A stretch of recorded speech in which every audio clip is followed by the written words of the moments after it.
ഓം ശ്രീ ഗുരുഭ്യോ നമ. ജ്യോതികുമാർ ചാനലിലേക്ക് ഏവർക്കും സ്വാഗതം. ഇന്ന് ഞാൻ ചർച്ച ചെയ്യുന്നത് 2025 ജൂൺ 7 ചൊവ്വാഗ്രഹം അതിൻ്റെ നീചരാശിയായ കർക്കിടകം രാശിയിൽ നിന്ന് ചിങ്ങരാശിയിലേക്ക് രാശി മാറുന്നു.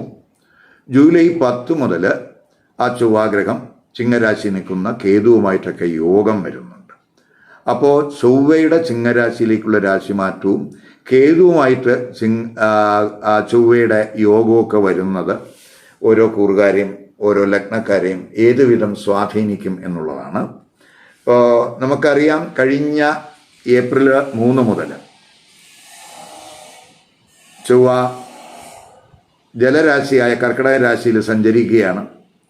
ജൂൺ 7 ആ കർക്കിടക രാശിയിൽ നിന്നും അഗ്നി രാശിയായ ചിങ്ങം രാശിയിലേക്ക് ചൊവ്വ രാശി മാറുകയാണ്.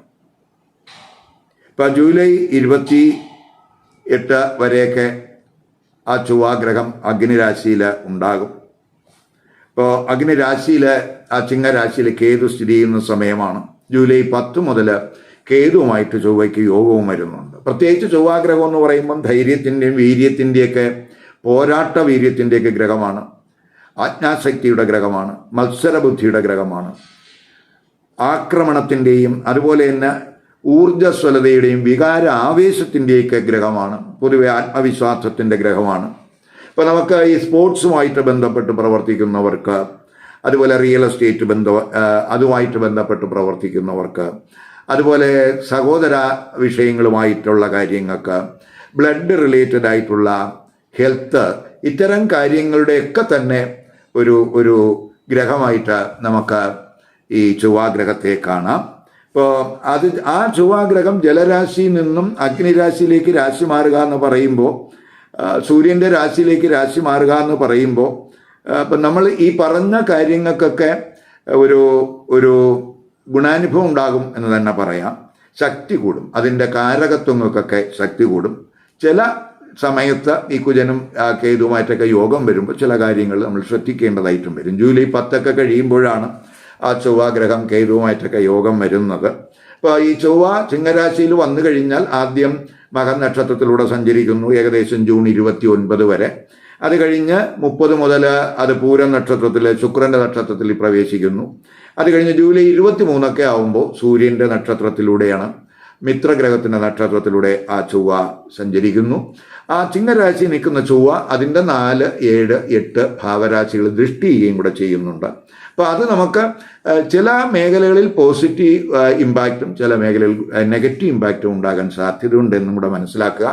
അപ്പോൾ ചൊവ്വയുടെ ചിങ്ങരാശിയിലേക്കുള്ള രാശി മാറ്റവും ചൊവ്വയും കേതുവുമായിട്ടുള്ള യോഗവും എങ്ങനെ ഓരോ കൂറുകാരെയും സ്വാധീനിക്കും നോക്കാം. ഈ വീഡിയോയിൽ ധനു, മകരം, കുംഭം, മീനക്കൂറുകാർക്കും ലഗ്നക്കാർക്കും ചൊവ്വയുടെ രാശി മാറ്റം എന്ത് ഇമ്പാക്റ്റ് ഉണ്ടാക്കും എന്നുള്ളതാണ് ചർച്ച ചെയ്യുന്നത്. ഇപ്പോൾ ആദ്യമായിട്ട് നമുക്ക് ധനുക്കൂറുകാർക്കും ധനു ലഗ്നക്കാർക്കും ചൊവ്വയുടെ രാശി മാറ്റം എന്ത് ഇമ്പാക്റ്റ് ഉണ്ടാക്കും നോക്കാം. ഇപ്പോൾ ധനുക്കൂറുകാർ എന്ന് പറയുമ്പോൾ മൂലം, പൂരാടം, ഉത്രാട നക്ഷത്രത്തിൻ്റെ ആദ്യ പാദത്തിൽ പെടുന്നവരാണ്. ധനു കൂറുകാർക്കും ധനു ലഗ്നക്കാർക്കും ചൊവ്വ 5-ാം ഭാവാധിപനും 12-ാം ഭാവാധിപനുമാണ്. ആ ചൊവ്വ ഇപ്പോൾ അഷ്ടമരാശിയിൽ നിൽക്കുകയാണ്, നീചരാശിയിൽ. അഷ്ടമരാശിയിൽ നിന്നും ജൂൺ 7 ആ ചൊവ്വ ഭാഗ്യസ്ഥാനത്തേക്കാണ് രാശി മാറുന്നത്. ജൂലൈ 28 വരെയൊക്കെ ആ ചൊവ്വ ഭാഗ്യസ്ഥാനത്തുണ്ടാകും. ഭാഗ്യസ്ഥാനത്ത് കേതു നിൽക്കുന്ന സമയവും കൂടെയാണ് എന്നും കൂടെ മനസ്സിലാക്കുക. അപ്പോൾ പൊതുവെ നമുക്ക് ഇപ്പോൾ 5-ാം ഭാവാധിപനായിട്ടുള്ള ചൊവ്വ, ഒരു ത്രികോണ ഭാവാധിപനായിട്ടുള്ള ചൊവ്വ ത്രികോണ സ്ഥാനത്തേക്ക് തന്നെ രാശി മാറുന്നു. അതൊരു മംഗളകരമായിട്ടുള്ള രാശി മാറ്റമായിട്ട് പറയാം. ധനുക്കൂറുകാർക്ക് പ്രത്യേകിച്ച് ഭാഗ്യാനുഭവങ്ങളൊക്കെ ഉണ്ടാകുന്ന സമയമായിട്ട് കാണാം. പ്രത്യേകിച്ച് ഉന്നത വിദ്യയുമായിട്ട് ബന്ധപ്പെട്ട വിദ്യാഭ്യാസമൊക്കെ നടത്തുന്ന വിദ്യാർത്ഥികൾക്ക് അവർക്ക് അനുകൂലമായിട്ടുള്ള ഒരു സ്ഥിതിയാണ്. പരീക്ഷകളിലൊക്കെ ഉയർന്ന വിജയം സാധ്യമാകും. അതുപോലെ തന്നെ പഠന സംബന്ധമായിട്ടൊക്കെ ചിലപ്പോൾ ദൂരയാത്രകൾക്കൊക്കെ സാധ്യത കാണുന്നു. ആത്മീയ കാര്യങ്ങളിലൊക്കെ താല്പര്യം കൂടുന്ന സമയം കൂടിയാണ്. 9 കേതുവും കൂടെയുണ്ട്. 9 5-ാം ഭാവാധിപനായിട്ടുള്ള ചൊവ്വ 9 വരുന്നു. അപ്പോൾ നമുക്ക് ഈ ആത്മീയ കാര്യങ്ങളിലൊക്കെ കൂടുതൽ ശ്രദ്ധ ഉണ്ടാകുന്ന സമയമായിരിക്കും. പിതാവിൻ്റെയൊക്കെ ഉപദേശം, പിതാവിൻ്റെയൊക്കെ മാർഗനിർദ്ദേശമൊക്കെ പിന്തുടർന്ന് പോകുന്നവർക്ക് വളരെ വലിയ നേട്ടങ്ങൾ ഉണ്ടാകുന്ന സമയമാണ്. വിദേശത്ത് ഉന്നത പഠനം ആഗ്രഹിക്കുന്നവർക്ക് അനുകൂല സമയമാണ്. ഭാഗ്യഭാവത്തിൽ നിൽക്കുന്ന ചൊവ്വ 12ാം ഭാവാധിപനും കൂടിയാണ് ചൊവ്വ. ആ 12ാം ഭാവാധിപനായിട്ടുള്ള ചൊവ്വ ഭാഗ്യസ്ഥാനത്ത് നിന്നുകൊണ്ട് 12ലേക്ക് ദൃഷ്ടി ചെയ്യുന്നുണ്ട്. അത് ചൊവ്വയുടെ ക്ഷേത്രമാണ് ഈ 12ാം ഭാവം എന്ന് പറയുന്നത്. ഇപ്പം വിദേശത്തൊക്കെ വിദ്യാഭ്യാസം, തൊഴിൽ, പഠനം ഇവയൊക്കെ ചെയ്യുന്നവർക്ക് അവരുടെ ആഗ്രഹം അവർക്ക് അവരുടെ ആഗ്രഹത്തിനനുസരിച്ച് മുന്നേറ്റം ഉണ്ടാകുന്ന സമയമാണ്. വിദേശത്ത് പഠനം ആഗ്രഹിക്കുന്നവർക്കും അനുകൂല സമയമായിട്ട് കാണുന്നുണ്ട്. ഉന്നതമായിട്ടുള്ള ചിന്തകൾ അതൊക്കെ നല്ല കാര്യങ്ങൾക്ക് വേണ്ടി വിനിയോഗിക്കുന്ന സമയമായിരിക്കും. അതുപോലെ തന്നെ ചൊവ്വ 3ാം ഭാവരാശിയിലും ദൃഷ്ടി ചെയ്യുന്നുണ്ട്. 3ാം ഭാവം എന്ന് പറയുന്നത് കമ്മ്യൂണിക്കേഷൻ്റെ സ്ഥാനമാണ്. അവിടെ രാഹു നിൽക്കുന്ന സമയമാണ്. അപ്പം 3ലേക്ക് ആ ചൊവ്വ ഭാഗ്യസ്ഥാനത്ത് നിന്ന് ദൃഷ്ടി ചെയ്യുന്നുണ്ട്. ഇപ്പോൾ കമ്മ്യൂണിക്കേഷൻ സ്കില്ലൊക്കെ ശക്തമാകുന്ന സമയമാണ്. ഇപ്പോൾ ഈ കുറുകാരുടെ വാക്കുകൾ മറ്റുള്ളവരിൽ ഒരു പ്രചോദനമൊക്കെ ഉണ്ടാകുന്ന സമയമായിരിക്കും. കാര്യങ്ങൾ മുൻനിരയിൽ നിന്ന് നേതൃത്വം കൊടുത്ത് കാര്യങ്ങളൊക്കെ മുന്നോട്ട് നയിക്കാനുള്ള ഒരു പ്രാപ്തിയൊക്കെ ഈ സമയത്തുണ്ടാകും. ഇപ്പോൾ കഴിവും സാമർഥ്യമൊക്കെ ഉണ്ടാകുന്ന സമയമാണ്. അതേസമയം ഇപ്പം 3ൽ രാഹു, 3ൽ ചൊവ്വ ഒക്കെ ദൃഷ്ടി വരിക എന്ന് പറയുമ്പോൾ 3ൽ ആ കമ്മ്യൂണിക്കേഷൻ്റെ സ്ഥാനത്ത് തമോഗ്രഹങ്ങളുടെ ആധിപത്യം കൂടുന്നത് പൊതുവെ നമുക്ക് ഈ അഗ്രസീവായിട്ട് ബിഹേവ് ചെയ്യാനുള്ള ഒരു പ്രവണതയ്ക്ക് ഉണ്ടാകും. അപ്പോൾ അവിടെ ഒരു ശ്രദ്ധ വേണം. ഹാർഡ് വർക്കിനൊക്കെ തയ്യാറാകും. ദീർഘകാല ലക്ഷ്യങ്ങൾക്കായിട്ടൊക്കെ തയ്യാറെടുപ്പൊക്കെ നടത്തുന്നതിനും അനുകൂല സമയമായിട്ട് കാണുന്നുണ്ട്. കൂടുതൽ ഊർജ്ജസ്വലത ഉണ്ടാവും, കൂടുതൽ ഉത്സാഹമൊക്കെ ഉണ്ടാകുന്ന സമയമാണ്. ഇപ്പോൾ ആഗ്രഹങ്ങൾ സാധിക്കുന്നതിനുള്ള ഒരു ഉത്തേജനം ഈ സമയത്ത് ഉണ്ടാകും എന്ന് തന്നെ പറയാം. ഇപ്പോൾ കുജൻ 4ാം ഭാവരാശിയിലും ദൃഷ്ടി ചെയ്യുന്നുണ്ട്. ഇപ്പോൾ 4ാം ഭാവം എന്ന് പറയുന്നത് വേഴത്തിൻ്റെ ക്ഷേത്രമാണ്. അവിടെ ശനി നിൽക്കുന്നുണ്ട്. അപ്പോൾ അവിടെയാണ് ആ ചൊവ്വയുടെ ദൃഷ്ടിയൊക്കെ വരുന്നത്. ഇപ്പോൾ പ്രോപ്പർട്ടി റിലേറ്റഡ് ആയിട്ട് ഉള്ള മാറ്റേഴ്സിലൊക്കെ ഒരു അപ്രതീക്ഷിതമായിട്ടുള്ള നേട്ടങ്ങളൊക്കെ ഉണ്ടാകും. ബിസിനസ്സിലൊക്കെ ഗുണാനുഭവം ഉണ്ടാകും. അതേസമയം നമുക്ക് മാതാവുമായിട്ട് കുടുംബത്തിലൊക്കെ ചെറിയ അഭിപ്രായ വ്യത്യാസമൊക്കെ ഉണ്ടാകാൻ സാധ്യതയുണ്ട്. എങ്കിലും 4ാം ഭാവാധിപനായിട്ടുള്ള വേഴം 7ൽ നിന്ന് ജന്മരാശിയിലേക്കൊക്കെ ദൃഷ്ടി ചെയ്യുന്ന സമയമായതുകൊണ്ട് അത്തരത്തിലുള്ള പ്രയാസങ്ങൾക്കും പ്രശ്നങ്ങൾക്കും ഒക്കെ ഒരു നിയന്ത്രണം ഉണ്ടാകും എന്നും കൂടെ നമ്മൾ മനസ്സിലാക്കണം. എങ്കിലും അഭിപ്രായ വ്യത്യാസങ്ങൾ കുടുംബത്തിൽ ഉണ്ടാകാതിരിക്കാൻ ശ്രദ്ധിക്കുക. അത് കുടുംബത്തിലെ ഒരു ടെൻഷൻ, സമാധാനക്കുറവൊക്കെ ഉണ്ടാക്കാൻ സാധ്യതയുണ്ട് എന്നും കൂടെ മനസ്സിലാക്കുക. ആത്മീയ ചിന്ത കൂടുന്നത് നല്ലതാണ്. പ്രത്യേകിച്ച് 9ലാണ് 5ാം ഭാവാധിപനായിട്ടുള്ള ചൊവ്വ നിൽക്കുന്നത്. 9ൽ കേതുണ്ട്. അപ്പം ധ്യാനം, അതുപോലെ ഉപാസനാദി കാര്യങ്ങളിലൊക്കെ കൂടുതൽ ശ്രദ്ധ കൊടുക്കുന്നത് അവർക്ക് കൂടുതൽ ഗുണാനുഭവം ഉണ്ടാകുമെന്ന് മാത്രമല്ല മാനസികമായിട്ട് നല്ല സമാധാനമൊക്കെ അവർക്ക് ഉറപ്പ് വരുത്തും എന്നും കൂടെ മനസ്സിലാക്കുക. ജൂലൈ 10 ആകുമ്പോൾ ആ ചൊവ്വാഗ്രഹം കേതുവുമായിട്ടൊക്കെ യോഗം വരുന്നുണ്ട്. ഇപ്പോൾ 9ലാണ് കേതുവുമായിട്ട് യോഗം വരുന്നത്. അപ്പോൾ പ്രത്യേകിച്ച് പ്രൊഫഷണൽ തലത്തിലൊക്കെ വളരെ അച്ചീവ്മെൻ്റൊക്കെ ഉണ്ടാകും. എങ്കിലും ഭൗതിക താല്പര്യങ്ങളിൽ ചിലപ്പോൾ ഒരു ശ്രദ്ധക്കുറവ് ജൂലൈ 10 ശേഷം ഉണ്ടാകാൻ സാധ്യതയുണ്ട്. നമ്മുടെ വീക്ഷണത്തിലൊരു മാറ്റം വരാം. നമ്മുടെ ഉൾക്കാഴ്ചയിലൊക്കെ ഒരു മാറ്റം വരാം. സീനിയർ അധ്യാപകരും മുതിർന്നവരുമായിട്ടൊക്കെ നമ്മൾ കഴിവതും സംസാരിക്കുമ്പോഴൊക്കെ ഒരു കെയർ കൊടുക്കണം. അവരോട് വിനയത്തോടൊക്കെ ബിഹേവ് ചെയ്യാൻ ശ്രമിക്കണം. അതുപോലെ ധർമ്മ പ്രവർത്തനങ്ങളിലും ധർമ്മചിന്തയിലുമൊക്കെയാണ് നമ്മുടെ മനസ്സ് ഫോക്കസ് ചെയ്യേണ്ടത്. അപ്പോൾ അങ്ങനെയൊക്കെ അത് ഒരു കാര്യത്തിലും ബ്ലൈൻഡ് ആയിട്ടുള്ളൊരു വിശ്വാസം ഈ സമയത്ത് ഉണ്ടാകാൻ പാടില്ല എന്നും കൂടെ മനസ്സിലാക്കുക. അങ്ങനെ ബ്ലൈൻഡ് ഫെയ്ത്തൊക്കെ ഒഴിവാക്കി പോകുന്നവർക്ക് ഗുണാനുഭവം ഉണ്ടാകും എന്നും കൂടെ മനസ്സിലാക്കുക. പ്രത്യേകിച്ച് കുജൻ്റെയും കേതുവിൻ്റെയൊക്കെ ഒരു യോഗം വരുന്ന സമയത്ത് നമ്മൾ കുറച്ച് ധാർമ്മികമായിട്ട് ചിന്തിക്കുകയും ധർമ്മപ്രവർത്തനങ്ങളിൽ ഏർപ്പെടുകയും അതുപോലെ ബ്ലൈൻഡായിട്ട് ഒരു കാര്യത്തിലും വിശ്വസിക്കാതെ ഓവർ കോൺഫിഡൻസ് ഒഴിവാക്കി പോകാൻ ഈ കുറുകാരെ ശ്രദ്ധിക്കുക.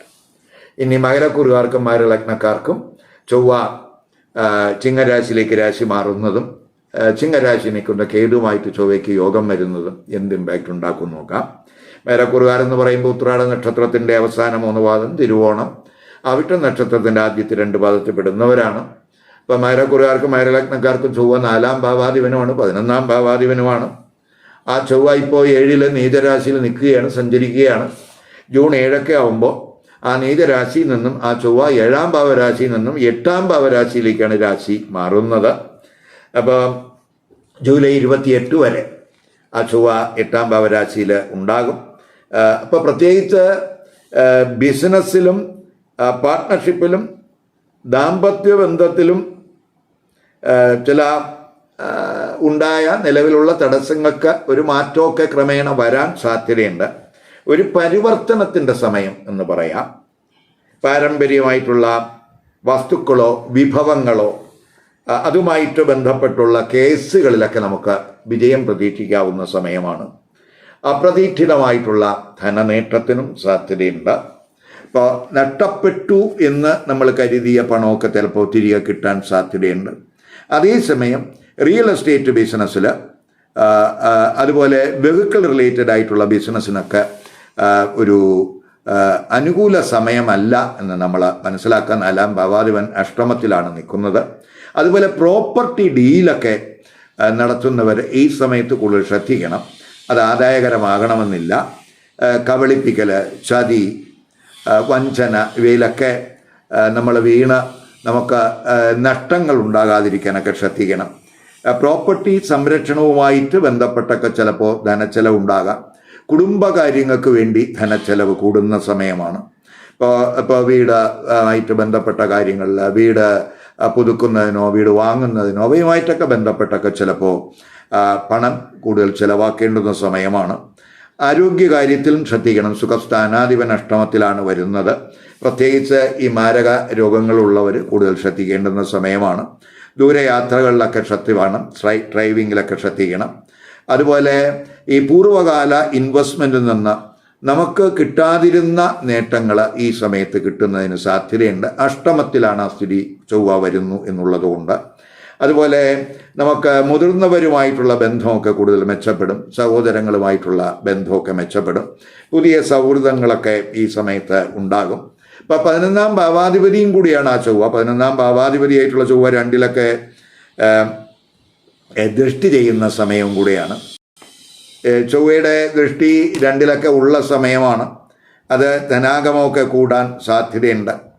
ഇപ്പോൾ അതുപോലെ തന്നെ കുടുംബാംഗങ്ങളുമായിട്ടൊക്കെ ഒന്നിച്ച് താമസിക്കുന്നതിനും ഭാവി കാര്യങ്ങളെ പറ്റിയൊക്കെ ചർച്ച ചെയ്യുന്നതിനൊക്കെ ഒരു സാധ്യത കാണുന്ന സമയമാണ്.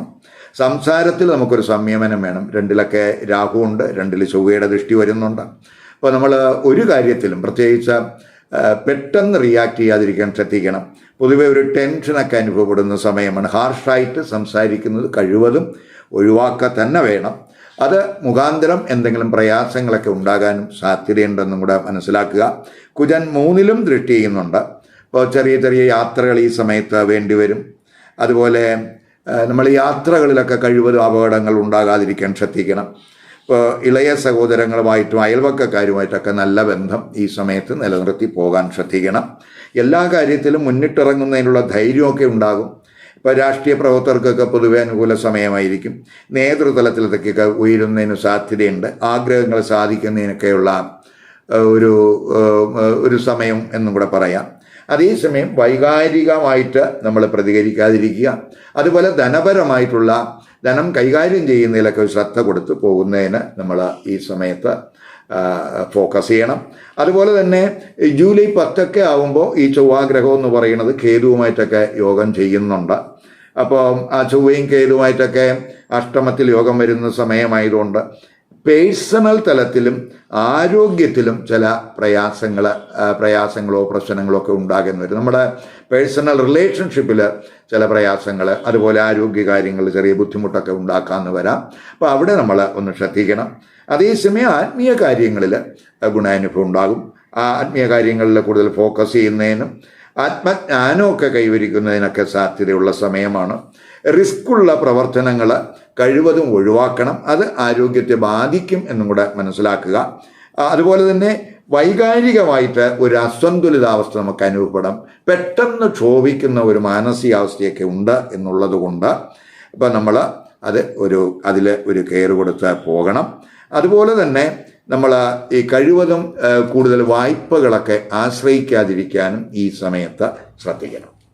ഇനി കുംഭക്കൂറുകാർക്കും കുംഭലഗ്നക്കാർക്കും ചൊവ്വാഗ്രഹം ചിങ്ങരാശിയിലേക്ക് രാശി മാറുന്നതും ചിങ്ങരാശി നിൽക്കുന്ന കേതുവുമായിട്ടൊക്കെ ആ ചൊവ്വയ്ക്ക് യോഗം വരുന്നതും എന്ത് ഇമ്പാക്റ്റ് ഉണ്ടാക്കും നോക്കാം.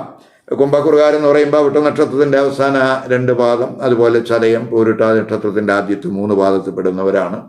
ഇപ്പോൾ കുംഭക്കുറുകാർക്കും കുംഭലഗ്നക്കാർക്കും ചൊവ്വ 3-ാം ഭാവാധിപനുമാണ്, കർമ്മഭാവാധിപനുമാണ്. അപ്പം 3ഉം 10ഉം ഭാവാധിപനായിട്ടുള്ള ചൊവ്വ ജൂൺ 7-ന് അവരുടെ 6-ാം ഭാവരാശിയിൽ നിന്നും 7-ാം ഭാവരാശിയിലേക്കാണ് രാശി മാറുന്നത്.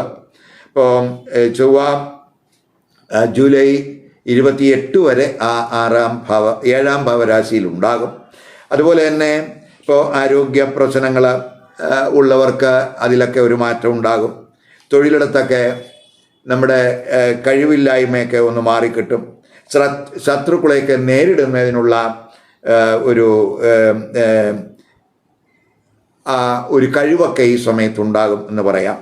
പൊതുവെ നമുക്ക് ചൊവ്വയുടെ രാശിമാറ്റം എന്ന് പറയുന്നത് തൊഴിലിടത്ത് ഗുണാനുഭവങ്ങൾ ഉണ്ടാകും എന്ന് പറയാം. കാരണം കർമ്മഭാവാധിപനായിട്ടുള്ള ഒരു ഗ്രഹം ഒരു കേന്ദ്രസ്ഥാനത്തേക്കാണ് രാശി മാറുന്നത്. അപ്പോൾ കർമ്മത്തിൽ കൂടുതൽ അറ്റൻഷൻ ഉണ്ടാകും. ബിസിനസ് റിലേഷൻഷിപ്പിലുമൊക്കെ നമുക്ക് നിലവിൽ എന്തെങ്കിലും ക്ലേശങ്ങളോ തർക്കങ്ങളോ നിലവിലുണ്ടെങ്കിൽ അവയൊക്കെ മാറിക്കിട്ടും. അതുപോലെ തന്നെ ബിസിനസ് എക്സ്പാൻഷൻ അനുകൂലമായിട്ടുള്ള സമയമാണ്. തെറ്റിദ്ധാരണകളൊക്കെ ഈ സമയത്ത് ഉണ്ടാകാം, അതൊക്കെ ഒന്ന് മാറ്റണം. പ്രത്യേകിച്ച് ദാമ്പത്യ ബന്ധത്തിൽ എന്തെങ്കിലുമൊക്കെ തെറ്റിദ്ധാരണകൾ, കാരണം 7-ാം ഭാവരാശിയിൽ കേതു നിൽക്കുന്നു, 7-ൽ ചൊവ്വ നിൽക്കുന്നുണ്ട്. അപ്പോൾ എന്തെങ്കിലുമൊക്കെ തെറ്റിദ്ധാരണകൾ ഈ ദമ്പതിമാരുടെ ഭാഗത്തുണ്ടാകാം. അപ്പോൾ ദാമ്പത്യ ബന്ധത്തിൽ ഒരു കെയർ വേണം, പ്രശ്നങ്ങൾ പരിഹരിച്ചു പോകാനുള്ളൊരു മനോഭാവം വേണം. ദാമ്പത്യ ബന്ധത്തിൽ സമാധാനക്കുറവിനൊക്കെ സാധ്യതയുണ്ട്, സംതൃപ്തി ഇല്ലായ്മയ്ക്കൊക്കെ സാധ്യതയുണ്ട്. അപ്പോൾ അവിടേക്ക് നമ്മൾ ഒന്ന് കെയർ കൊടുത്തു പോകേണ്ടുന്ന സമയമാണ്. കർമ്മഭാവാധിപതിയായിട്ടുള്ള ചൊവ്വ കർമ്മസ്ഥാനത്ത് ദൃഷ്ടി ചെയ്യുന്ന സമയമാണ് 7 നിന്നിട്ട്. അപ്പോൾ അത് കർമ്മസ്ഥാനത്തൊക്കെ ചൊവ്വയുടെ ദൃഷ്ടിയൊക്കെ വരുന്നത് ഒരു കർമ്മബലം നൽകുന്ന സമയമാണ്. തൊഴിൽ നേട്ടങ്ങൾ, തൊഴിൽ സ്ഥാനക്കയറ്റം, ഉയർന്ന അധികാരങ്ങൾ, ഇവയ്ക്കൊക്കെ സാധ്യതയുണ്ട്. തൊഴിൽ അന്വേഷകർക്കും തൊഴിൽ ലഭിക്കുന്നതിന് അനുകൂലമായിട്ടുള്ള ഒരു ഗ്രഹസ്ഥിതി എന്ന് പറയാം. അതുപോലെ സാമൂഹ്യ ബന്ധത്തിൽ, സാമൂഹ്യ മണ്ഡലത്തിലൊക്കെ തന്നെ ഒരു സൽപ്പേരൊക്കെ ഉണ്ടാകുന്ന സമയം എന്ന് പറയാം. ജന്മരാശിയിൽ കുജൻ്റെയൊക്കെ ദൃഷ്ടി വരുന്നുണ്ട്. അതൊക്കെ നമുക്ക് ഊർജ്ജസ്വലത, ഉത്സാഹമൊക്കെ കൂട്ടുന്നതിന് സഹായകമാണ്. ജന്മരാശിയിൽ രാഹുവും കൂടെ നിൽക്കുന്ന സമയമാണ്. അപ്പം എങ്കിലും നമുക്ക് ഈ രാഹു ജന്മരാശി നിൽക്കുകയും ചൊവ്വ ജന്മരാശിയിൽ ദൃഷ്ടി ചെയ്യുമ്പോൾ നമുക്ക് അഗ്രസീവായിട്ടുള്ള ഒരു ബിഹേവിയർ ഈ സമയത്ത് വരാൻ സാധ്യതയുണ്ട്. അപ്പോൾ നമ്മൾ ബിഹേവിയറിൽ, പ്രത്യേകിച്ച് നമ്മുടെ കമ്മ്യൂണിക്കേഷനിലൊക്കെ ഒരു ശ്രദ്ധ കൊടുത്തു പോകുന്നത് നല്ലതാണ്. ലക്ഷ്യങ്ങൾ കൈവരിക്കുന്നതിനുള്ള ഒരു ശ്രമമൊക്കെ ഈ സമയത്തുണ്ടാകും. ക്രിയേറ്റീവ് തലത്തിലൊക്കെ വിജയിക്കും. മത്സര പരീക്ഷകളിലൊക്കെ നമുക്ക് ഗുണാനുഭവം ഉണ്ടാകും. പ്രഭാഷണങ്ങളിലൊക്കെ മികവ് പുലർത്താനുള്ള ഒരു ശ്രമമൊക്കെ ഈ സമയത്ത് വേണം. ആഗ്രഹങ്ങളൊക്കെ സാധിക്കുന്ന സമയമാണ്. ധനഭാവത്തിലും ആ ചൊവ്വയുടെ ദൃഷ്ടി വരുന്നുണ്ട്. ധനാഗമ മാർഗങ്ങളൊക്കെ ശക്തമാക്കാൻ ശ്രമിക്കും. കുടുംബാംഗങ്ങളുമായിട്ടൊക്കെ ഒത്തുചേരുന്നതിനും അതുപോലെയാണ് കുടുംബകാര്യങ്ങളിലൊക്കെ കൂടുതൽ ഫോക്കസ് ചെയ്യുന്നതിനുമൊക്കെ ചിലപ്പോൾ ഒരു ശ്രമം ഈ സമയത്ത് ഉണ്ടാകും. ജൂലൈ 10 ആവുമ്പോൾ ചൊവ്വാഗ്രഹം കേതുവുമായിട്ടൊക്കെ യോഗം ചെയ്യുന്നുണ്ട്.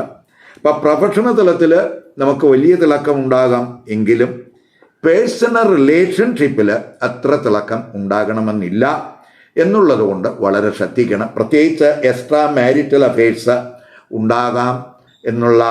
ഉണ്ടാകാതെ നോക്കണം.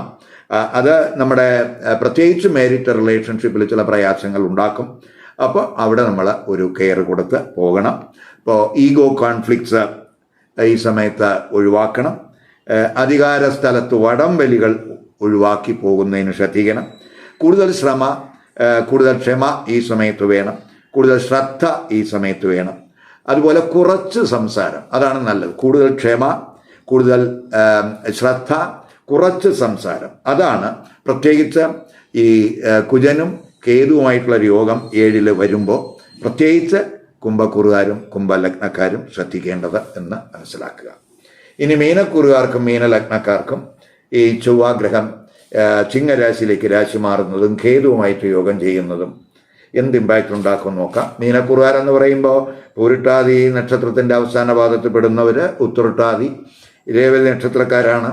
ഇപ്പോൾ മീനക്കുറുകാർക്കും മീനലഗ്നക്കാർക്കും ചൊവ്വ 2-ാം ഭാവാധിപനുമാണ്, ഭാഗ്യഭാവാധിപനുമാണ്. ആ ചൊവ്വ ഇപ്പോൾ 5-ാം ഭാവരാശിയിൽ നിൽക്കുകയാണ്. ജൂൺ 7 ആകുമ്പോൾ 5-ാം ഭാവരാശിയിൽ നിന്ന് ചൊവ്വ 6-ലേക്ക് രാശി മാറുന്നുണ്ട്. പ്രത്യേകിച്ച് ഉപജയസ്ഥാനത്തേക്കാണ് ചൊവ്വ രാശി മാറി വരുന്നത്. അപ്പോൾ നമുക്ക് പ്രത്യേകിച്ച് പഠനത്തിൽ നിലനിന്നിരുന്ന ഒരു മാന്ദ്യം, കാരണം കഴിഞ്ഞ 2 മാസമായിട്ട് ചൊവ്വയ്ക്കൊരു ബലക്കുറവുണ്ട്, നീചരാശിയിലായിരുന്നു. അപ്പോൾ പഠനത്തിൽ നിലനിന്നിരുന്ന മാന്ദ്യമൊക്കെ മാറും, ഉത്സാഹക്കുറവൊക്കെ മാറും, സന്താനങ്ങളുമായിട്ടുള്ള പ്രശ്നങ്ങളൊക്കെ മാറുന്നതിന് സാധ്യതയുണ്ട്. പരീക്ഷയ്ക്കുള്ള തയ്യാറെടുപ്പൊക്കെ കുറച്ചുകൂടെ ശക്തമാകുന്ന സമയമാണ്. കർമ്മമണ്ഡലത്തിലുണ്ടായ ആലസ്യമൊക്കെ മാറും, ആരോഗ്യ പ്രശ്നങ്ങൾക്കൊക്കെ സമാശ്വാസം ഉണ്ടാകും.